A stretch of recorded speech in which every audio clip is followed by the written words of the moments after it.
بس په دې یوې په چې خدا چې مې خپه یو والله دې توفیق راکړي دا بله به انشاءالله نیسو خیر باره کې چې اچانک اختر شو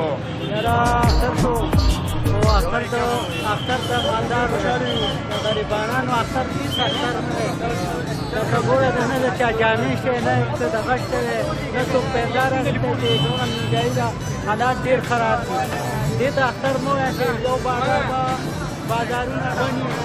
او حالات نشته هېڅ ازادي پکې نشته دی دې پاسې ګڼه ګوره ده څوک سودا نشي کولی د غریبوالي د لاسه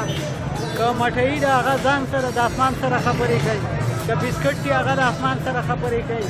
که کم حالات ته ګورې غریبانان در په در دي مزدوریانې ختمې شوې دا درېیمه میاشت ده حالات ډېر مهنګایي ته څوک د چا تپوس هم نه کوي هسې په ټي وي باندې خلک ډېرې دعوې کوي وایي دغه ده د غریبانانو سره ښه کوي ما خو د اوسه پورې څوک ونه لیدو چې راغی د غریب سره یې چېرته ښه وکړو که چېرې دیو د دې غریبانانو سره ښه کړی وی نن به هر سړي به ځان سپلی پیلدار او خپل ماشومان ډېرې خدای خوشحاله کړي دا عوامي نماینده دی او راغی او زمونږ د دې غریبانانو دا خبرې واورېدې انجراج وکړه چا ته ولې پته دي نه دی غریبانانو ته نه دي میلاو شي هغه شی چې به راځي او چې دغه پروګرام چې کم دی نو دا بالکل ختم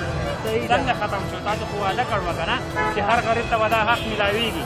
ډېر شو بازار بند شو مزدوریانې بند شوې د کم نه موږ به فکر کړو ځمکه کلکه د اسمان لرې دی لا د خدای پاک په چارو نه رسي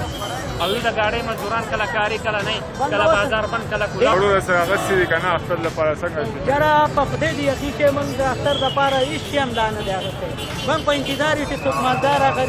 غریب سره به ښه وکړي خو د اوسه پورې چا دا تپوس ونه کړو چې چم ګاونډ کې یا چا د غریب تپوس ونه کړو چې تاسو ته میلاو کېږي او که نه دي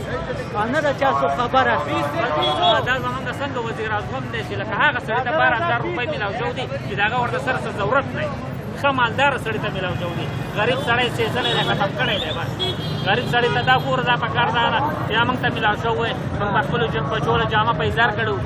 اورې د کور کرایه نه به ورکړو بلونه به ورکړو که نه موږ خو د الله په اسره ناست یو الله دې څو بیماري راوسته چې پروردګار باچا دې موږ الله هر څه چې څه کوي الله کوي موږ ته خو ګناه نشته دی او د الله په اسره یو پوه چې انسان نه پته مکوي